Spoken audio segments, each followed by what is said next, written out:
Hello guys, this is Dr. Mihir, gynec laparoscopic surgeon from Uma Hospital, Morbi. ઘણી બધી વખતે પેશન્ટના husband phone કરીને પૂછતા હોય કે સાહેબ કોથળીનું ઓપરેશન કરાવવું છે તો ટાંકાવાળાનો ભાવ કેટલો, દૂરબીનનો લેસરનો ભાવ કેટલો.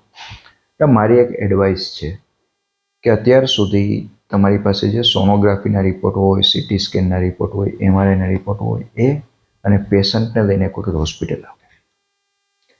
પહેલાં તો કોથળીમાં શું પ્રોબ્લેમ છે એ જોઈએ. કોથળીમાં ગાંઠ છે, મસો છે, કોથળી ફૂલાય છે, દિવાલ જાડી થાય છે, શું પ્રોબ્લેમ છે first thing.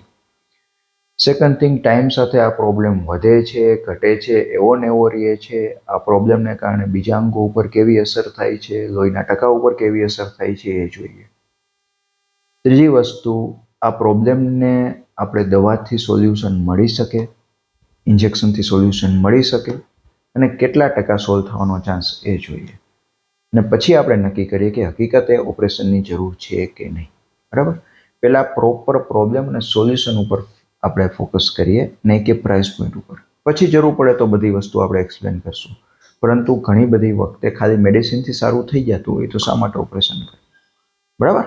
Thank you very much. જય હિન્દ.